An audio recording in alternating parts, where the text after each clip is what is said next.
Hi. Hi. Thanks for coming over. I know, it's been forever. What have I been doing? Well, I've been reading this incredible book. I've actually just finished it. It's an incredible book. I'm practically married to it.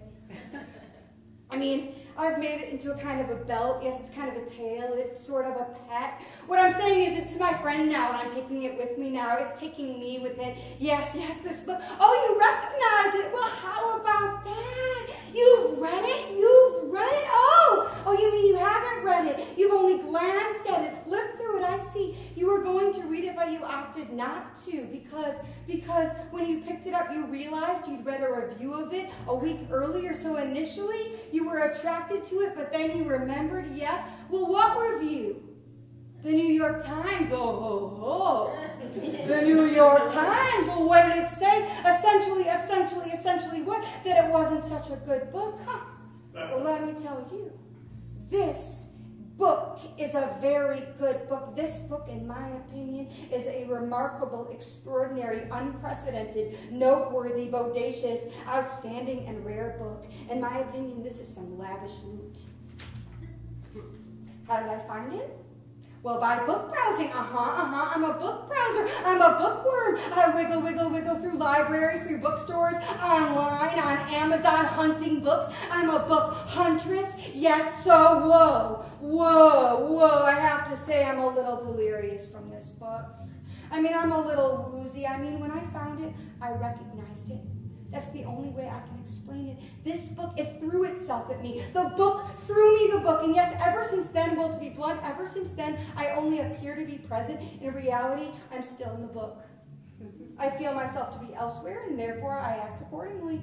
While I'm talking to you, my mind is still skipping, backflipping, trembling in an imaginal territory inside a domain of words. There's a brainstorm happening to me, and that's not a little thing, not a calm summer day and A, B, C, D, E, F, G, H, I, J, K, L, M, N, O, P, Q, R, S, T, U, V, W, X, Y, Z.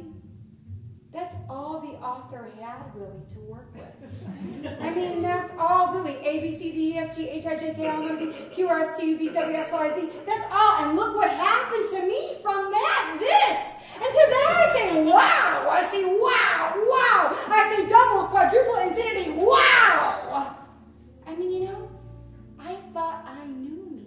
I mean, I've been alive for a while now. But no, after reading this book, I thought, this writer knows me better than me without ever even having met me personally. And I feel so appreciative, really, because now I have to say I feel more unclouded to myself. Yes, I mean, this book was created by what I call a quality mind, a mind of inventiveness and nerve. It took a subtle focusing to write this, I'm sure of it. I'll tell you this, right before I read it, when I was holding it, there was this invisible preface in it. An invisible preface consisting of one sentence only, and which spoke to me and stated simply and with exclamation, "Get a load of this." And I did.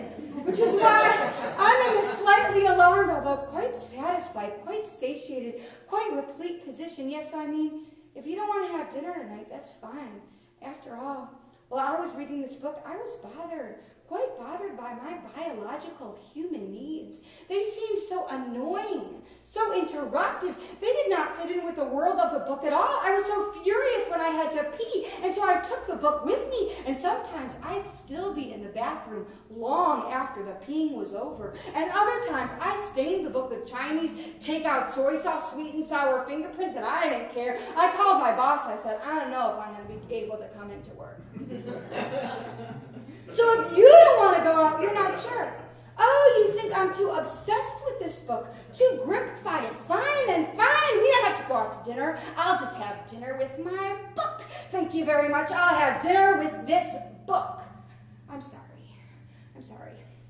It's just that this book has a lot of density and spice. It's very pungent, grassy, and autumnal. Look, it's safe to say that I didn't really read this book. This book happened to me. I'm going through everything the author went through before writing it and while writing it. That's the effect. Only my experience is all at once, whereas the author got to have the experience over a period of several years. And that's why it's a bit intense, extreme, and somewhat penetrating, to put it mildly. So please, if you can, try to bear with me. What happened in it? What happened in it? Well, a lot happened. A lot. The characters, well, they had some setbacks. I mean, it wasn't easy going, not by any stretch of the imagination. There was conflict resolution and conflict again, and there were winding detours, too, that took me out. I had to reread a few times to get back, but you know, what happened in it was not what I adored so much about it. What I loved was the language of the thing. The language, the plot can fuck off.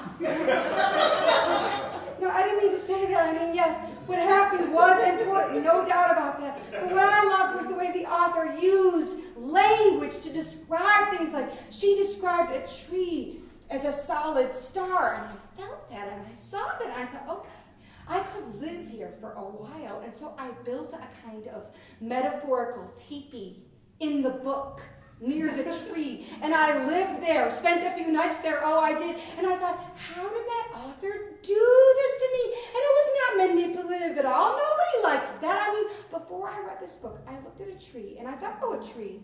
LMPK. But now when I see a tree, I think GJL, ZZZ, question mark, Q dash, whole different ball of wax, that one. How did that author do that to me? Make me see so? Well, I was just in a chair. How is that it evokes so? And there is no video, no DVD, no TiVo. I mean, I wish I could do that. There is no book for that. You can't learn that on Facebook. Facebook isn't even a book. Facebook is a crap book.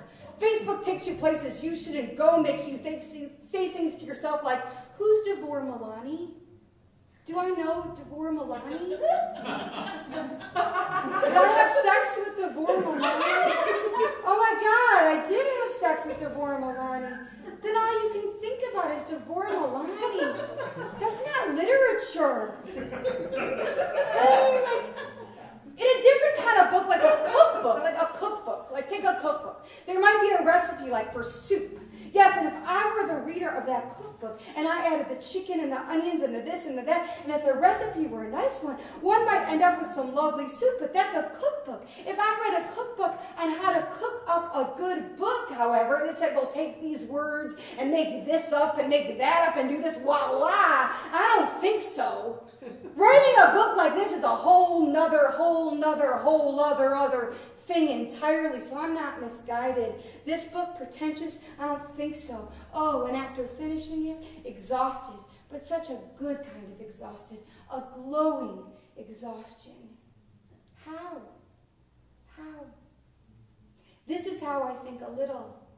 Someone else, a human, makes up some imaginary people, and I read all this because that's my business as the worm, and it sparks, conjures up, there's an electrical discharge, a metabolic process, architectures built both recklessly and with control like honey, and bits of ember tattoo into my imagination, and the author reworks every other story, and it sets me going, so what I'm left with, me, the reader, what I'm left with is priceless. This book is kind of like a rectangular offering, and you know what I did? I stretched myself out to accept it.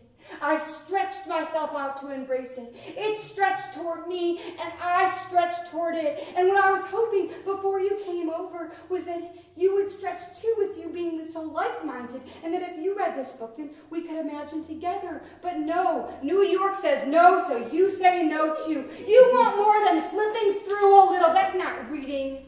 That's not a mind with a doorbell on it, with a doorbell you could ring and the mind says, hi, come in, so friendly. No, behind your door is a jerk. I think someone stuffed that. No, he says no, and slams the door. Virginia Woolf, you know her, right? She had an open door. It was so open, there wasn't even a door, it was so open. And she had a window too. It's part of what killed her, so open. But she said, stand at the window. and let your rhythmical sense open and shut boldly and freely until one thing melts into another, until the taxis are dancing with the daffodils, until a whole world has been made from all the separate fragments. So please, please, I'd love for you to read it. I'll even lend you my copy, really, because this book